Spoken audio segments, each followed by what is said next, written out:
A day of remembrance and pain, also sadness in the coastal community of Surfside, Florida. 1 year after one of the worst disasters in years, a condo collapsed, taking 98 lives. A building that had stood for years gone in just a matter of seconds. We still don't know why to this day, and we may never fully have that answer. It caught so many people off guard in the middle of the night when no one expected it. And tonight we take you back to Surfside and those final moments.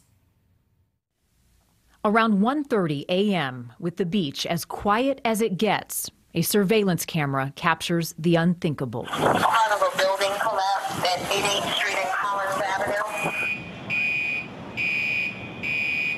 Please send fire. Where's your emergency? Yes, I'm at Champlain Towers. Something's going on here. You got to get us out of here. What is the address? Champlain Towers. I need your address, ma'am. 8777 Collins Avenue. 8777 Collins Avenue? Yes. Okay. Okay, you're in your apartment right now? Yes, but half the building's done. Okay, are you able to get out through the staircase? No, the staircase is closed. Are you guys okay? 30. Is there anybody with injuries? Are you there? People screaming, bro. People screaming. Rescue crews pull 35 people out of the structure. We are shoring up the structure on the inside as we continue to tunnel in to locate additional survivors. June 25th, the death toll rises to 4. The president declares a state of emergency. Day 3, a deep fire is smoldering under the rubble. An engineering firm releases a 2018 report noting structural damage. Public vigils grow, as does the private grief, with no new survivors found. Rachel Spiegel's mom is also unaccounted for. You know, I'm concerned about my mom. I wonder if she was sleeping. I wonder if she got woken up. You know, she didn't call any of us. A tropical storm looms. Sunday, July 4th, the rest of the unstable Champlain Towers South is demolished. And finally, the search takes the gut-wrenching turn from rescue to recovery. This decision was not an easy one, as our hearts still hoped to find survivors. And just this week, a judge granted the families of the victims who died that day $1 billion. None of the companies involved in the lawsuit accept any blame in what happened. It was an emotional day for so many. 98 families changed forever, including one survivor, a young boy who was pulled from the rubble in what has been called a miracle. He survived, and through a series of challenges over this last year, he is trying to give back to those first responders who saved him and so many others. Correspondent Brooke Schaefer tonight has his story. There weren't a lot of stories of hope here in Surfside, but there is one that stands out, and you might remember it. A teenage boy pulled from the rubble alive. Now that teenager and his dad looking to find some purpose in the pain.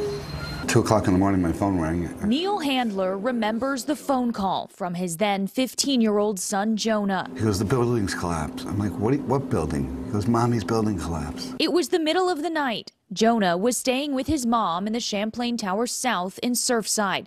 He'd been asleep in his room on the 10th floor when the building crumbled. 98 people died. But Jonah survived, pulled from the rubble not long after the collapse. And I couldn't pray for a while. I couldn't. I felt I had no right to ask God for not one more thing in my life ever. Jonah's mom, Stacy, was also pulled from the rubble but died at the hospital. She was the first victim ID'd in Surfside.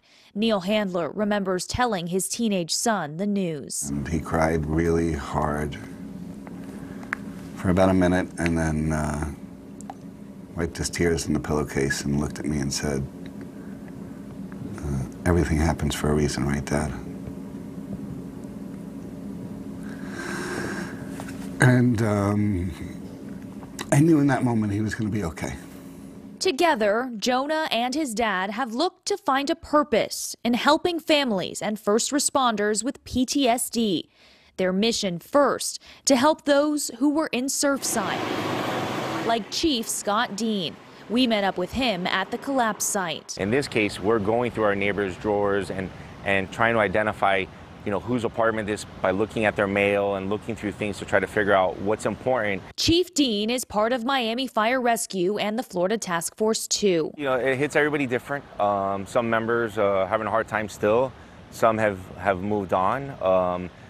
All of us still feel for the families that are left behind and for the ones that were deceased. Neil and Jonah Handler started the nonprofit The Phoenix Life Project, a way to help first responders find and connect with therapists and different mental health options. It's about time that others now help them, and we're here. So far, the Phoenix Life Project has helped a handful of people. A purpose in the sadness, and a thank you for the first responders who saved Jonah.